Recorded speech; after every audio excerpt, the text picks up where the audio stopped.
Ang kapansanan ay hindi hadlang para makapagbahagi ng kaalaman. Yan ang pinatunayan ng ating bidang guro dito sa Barangay Santa Lucia, Quezon City. Kasi ang goal ko sa buhay bilang guro, paturuan ang bata. Paglabas ko ng pinto, may matutunan sila. Yun na po ang gusto ko. Yan si Teacher Janet Cremat. Ang teacher, walang katapusan ng pagtulong sa mga bata, lalong-lalo na sa nangangailangan. Isang Noypi na may nakaantig at kabida-bidang storya dito sa Bidang Noypi. Yon! Magandang umaga sa ating magiting na guro, Teacher Janet Cremat! Magandang umaga, teacher. Umaga po sa inyong lahat. Ayan. Oh, Teacher Janet, batiin mo naman yung mga kababayan, kabarangay, mga estudyante mo po.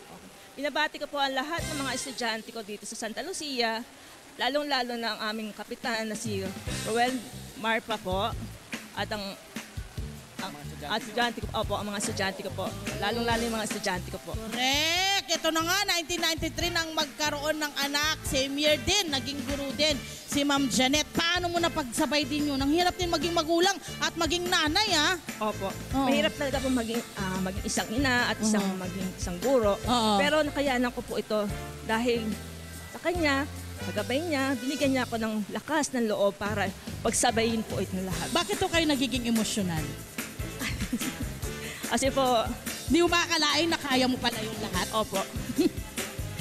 Grabe, Yeah. no? Kasi ano yun eh, minsan habang kinikwento mo siya, habang ginagawa mo siya, drive ka lang ng drive. Ngayon na napag-uusapan niya, nare-realize mo, nagawa ko pala yun. Opo. At sa tulong ng Diyos, ano? Opo. May pagpapala ng Diyos. Ang sarap, my friend. Sa kabila ng lahat, sa mga pinagdaraanan Yes. ngayon ni Teacher Janet at pinagdaanan noon, isa sa mga naging challenge sa kanya ay ang kanyang kalagayan sa kanyang pangangatawan. Yes, opo. Maaari mo po bang ikwento? Kasi ito po may kinalaman po sa scoliosis na lumala. Ano po? Opo, lumala po to.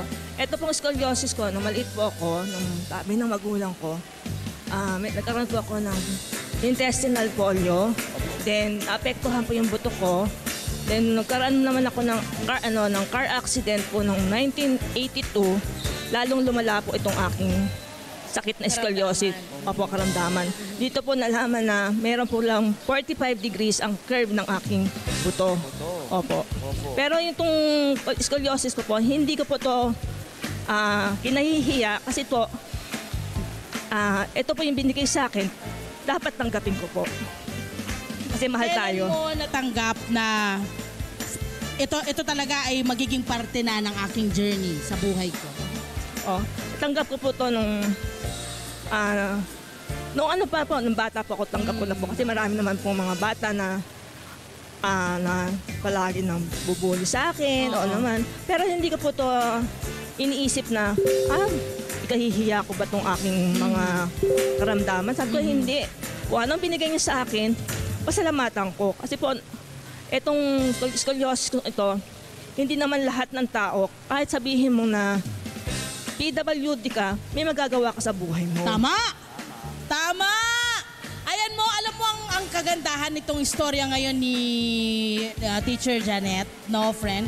Ito yung marirealize talaga natin na wala talagang imposible pag gusto mo eh. Opo. Kung gusto mo talaga may paraan eh, no? Opo. At yun nga, ang laking factor yung pagtanggap niya para makamove on ka sa buhay mo. At napagtapos niya ang anak niya, excuse me lang, ng architecture. Sa ng arkitekto ang kanyang anak. Kaya yan naiiyak na yun eh. Kasi ang dami-dami niyang, sabi ko pala talagang achievement na ginawa. Mag-isa. Di ba? Napakahusay mong tao, napakahusay mong babae, napakahusay mong kabarangay. Nagturo siya ng public school at private school. Gaano katagal ang pagtuturo? Bali po, almost 10 years po ako nagturo sa Opo. Ano po ngayon? Sa ngayon po, hindi na po ako nagtuturo sa eskwelahan. Na po ako, nagpa-private tutor sa mga bata dito sa aming komunidad. Tuloy-tuloy pa rin ang serbisyo ko sa mga batang nangangailangan ng aking tulong. Ano po ang inyong schedule? At anong grade po ang inyong tinuturo? Ang schedule ko po, Monday to Sunday po. Tuloy-tuloy po siya. Alam mo friend ko anong ginagawa niya. Okay, totoo naman to. Nag-tutor po siya. Lahat po ng gusto magpa-tutor, please, sa kanya na po magpa-tutor.